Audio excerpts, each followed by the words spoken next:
Oh, dah pindah tempat baru Kak Betul tu, Kak Manja dah pindah dekat Taman Medan. Dekat sini Kak Manja ada pelbagai jenis Maggi ramen. Tengok abang minat ramen yang mana satu? Saya minat macam biasa Kak, paling banyak cheese. Wow, kalau abang suka cheese kan, Kak Manja recommend abang ambil Quattro sebab dia ada triple cheese. Okey, dekat depan ni adalah menu untuk samyang omelette berlauk. Tengok special dia kat mana?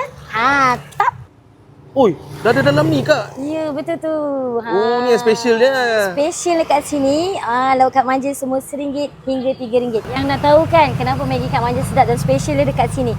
Paste ni lah, air tangan Kak Manja yang Kak Manja buat, semua jenis Maggi boleh masuk. Ini lah orang kata magic dia, okey. Dia menaikkan lagi rasa original Maggi tersebut. Kacau benda ni bagi sebati. Jadi dia rata semua. Boleh request dengan Kak Manja nak pedas ataupun tak nak. Akak akan buat jenis yang orang kata ala-ala lembab basah-basah gitu. Orang kata paste tu rasa dekat dalam Maggi tu dan customer dapat rasa paste tersebut. Kita akan gaul bagi sebati. Okey.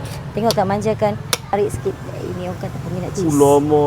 Quattro campur agaknya paste memang naik lah ni. Naik bau dia pun wangi kan. Nak request apa-apa pun boleh dengan Kak Manja kan. Jangan risau, jangan takut.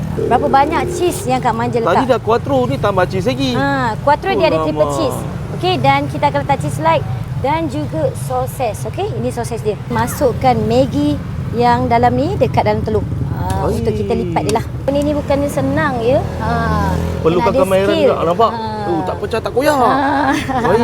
Okey, ini adalah lauk yang dipilih tadi, nampak tak?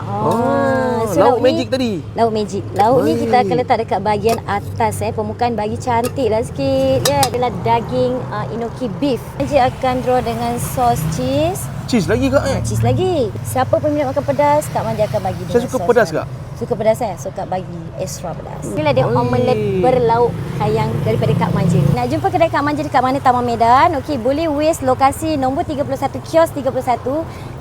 Kedai Kak Manja berdekatan dengan nasi ayam Kak Ji. Kita beroperasi setiap hari kecuali hari Isnin cuti daripada pukul 5.30 hingga pukul 1.30 pagi saja. Okey, dan jangan lupa Kak Manja ada menu baru iaitu sizzling letup. Siapa yang nak cuba sizzling Kak Manja, insya-Allah datang ke mana-mana cawangan Kak Manja, sama ada di Taman Medan ataupun di Titi Wangsa.